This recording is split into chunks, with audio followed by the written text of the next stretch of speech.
பிரதமரை சந்தித்த முதலமைச்சர் பின்னணி என்ன? தொழில் முதலீடுகளை ஈர்க்க அமெரிக்கா போயிட்டு தமிழகம் திரும்பிய முதலமைச்சர் மு.க.ஸ்டாலின் போன வாரமே பிரதமரை சந்திப்பாருன்னு சொல்லப்பட்டுச்சு. ஆனா குவாட் மாநாட்டுக்காக பிரதமர் அமெரிக்கா போனதால செப்டம்பர் 27ஆம் தேதி தமிழ்நாடு அரசு சார்பா பல கோரிக்கைகளை முன்வச்சு பிரதமரை சந்திச்சிருக்காரு முதலமைச்சர் மு.க.ஸ்டாலின். பிரதமருடனான சந்திப்புக்கு அப்புறமா நடந்த செய்தியாளர்கள் சந்திப்புல மகிழ்ச்சியான சந்திப்பா அமைஞ்சது. இத பயனுள்ளதா மாற்ற வேண்டியது பிரதமரோட கையில தான் இருக்குன்னு சொல்லி இருக்கிறது எல்லாரோட கவனத்தையும் ஈர்த்திருக்கு. பிரதமரிடம் முதலமைச்சர் முன்வச்ச முக்கியமான கோரிக்கைகள் என்ன? வழக்கத்துக்கு மாறாக நீண்ட நேரம் நடந்த பிரதமர் முதல்வர் இடையேயான சந்திப்பின் பின்னணி என்ன? இதையெல்லாம் தான் ஸ்பாட்லைட்ல பார்க்க போறோம். பிரதமருடனான சந்திப்புல தமிழ்நாடு சந்திக்கிற முக்கியமான 3 பிரச்சனைகளை முன்னிறுத்தி அதுக்கு தீர்வு காணப்படணும்னு வலியுறுத்தி இருக்காரு முதலமைச்சர் மு.க.ஸ்டாலின். சென்னை மெட்ரோ ரயில் திட்டத்தோட முதல் கட்ட பணிகளை மத்திய மாநில அரசுகள் இணைஞ்சு செயல்படுத்தின மாதிரியே 2ஆம் கட்ட பணிகளையும் செயல்படுத்த வேண்டும்னு, அதுக்கு மத்திய அரசு சீக்கிரம் ஒப்புதல் கொடுத்து நிலுவையில் இருக்க நிதியை தாமதமின்றி உடனே வழங்க வேண்டும்னு வலியுறுத்தி இருக்காரு முதலமைச்சர். ஒருங்கிணைந்த கல்வி திட்டத்தின் கீழே இந்த ஆண்டு மத்திய அரசு வழங்க வேண்டிய தொகையான 2152 கோடி ரூபாயின் முதல் தவணை இன்னும் வழங்கப்படாததால ஆசிரியர்களுக்கு சம்பளம் வழங்க முடியாத சூழல் இருக்குன்னும், இதனால மாணவர்களோட கல்வி பாதிக்கப்படுதுன்னும் பேசியிருக்காரு. அது மட்டும் இல்லாம தேசிய கல்விக் கொள்கையில இருக்க மும்மொழி கல்விக் கொள்கையை பின்பற்ற தமிழக அரசு ஒப்புக்கொள்ளாதத காரணம் காட்டி மத்திய அரசு நிதியை விடுவிக்காம இருக்கு. ஆனா தேசிய அளவிலான புதிய கல்விக் கொள்கையில ஏற்கக்கூடிய திட்டங்களை தமிழக அரசு செயல்படுத்தி வருது. அதனால மாணவர்களோட எதிர்காலத்தை மனசுல வச்சு உடனடியா நிதியை விடுவிக்க கோரி பிரதமரிடம் கோரிக்கை வச்சிருக்காரு.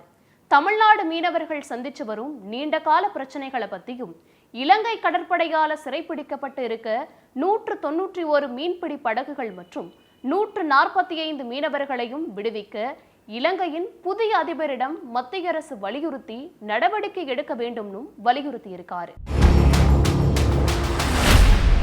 வழக்கமா பிரதமர் முதலமைச்சர் இடையேயான சந்திப்பு 15 இருந்து 20 நிமிடங்கள் அளவில் நடைபெற்று வந்த நிலையில இந்த சந்திப்பு 45 நிமிடங்கள் வரைக்கும் நீடிச்சிருக்கு.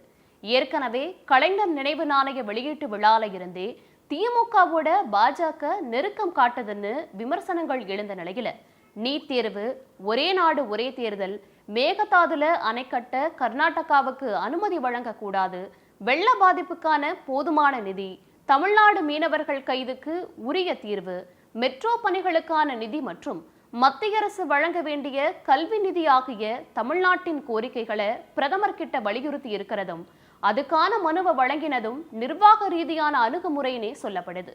இனிமையான சந்திப்புன்னு சொன்னதை அரசியல் காரணங்களா எடுத்துக்க முடியாதுன்னும், அதை பயனுள்ளதா மாற்ற வேண்டியது பிரதமர் கையில தான் இருக்கு அப்படிங்கிறதுமே மத்திய அரசுக்கு கொடுக்கிற அழுத்தம் தான்னு திமுக தரப்புல சொல்லப்படுது. ஆனா நிதி தேவைகளை வழங்குறதுல மத்திய அரசு மாநில அரசுகளை மறுபடியும் பெரியண்ணன் மனப்பான்மையோடு அணுகுது அப்படிங்கிற வாதமே இந்த சந்திப்புலையும் தொடரதா ஒரு பார்வை முன்வைக்கப்படுது.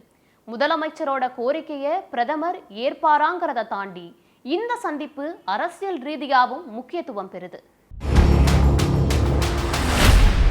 இந்தியா கூட்டணியில உள்ள முதலமைச்சர்கள்ல தமிழ்நாடு முதலமைச்சர் ஸ்டாலினுக்கு மட்டும்தான் பிரதமர் அலுவலகம் கூடுதல் நேரம் கொடுக்கிறதும், சந்திப்புகளுக்கு உடனடி அனுமதி வழங்குறதும், கட்சி ரீதியான கோரிக்கைகளான நினைவு நாணயம், நினைவு சின்னம் உள்ளிட்ட விஷயங்களுக்கு அனுமதி எளிதா வழங்கப்படுறதா ஒரு பார்வை முன்வைக்கப்படுது.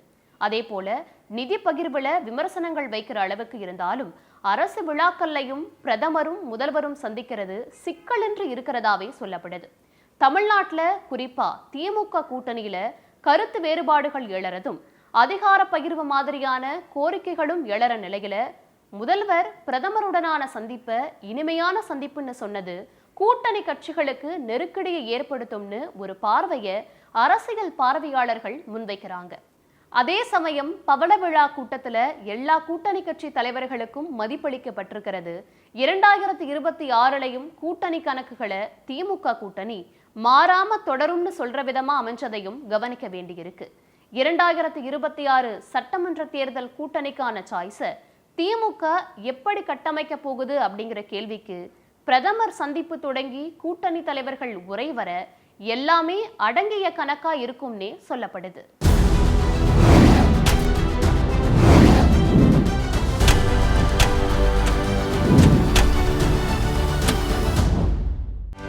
செய்திகளை உடனுக்குடனும் துல்லியமாகவும் தெரிந்து கொள்ள சப்ஸ்கிரைப் பண்ணுங்க.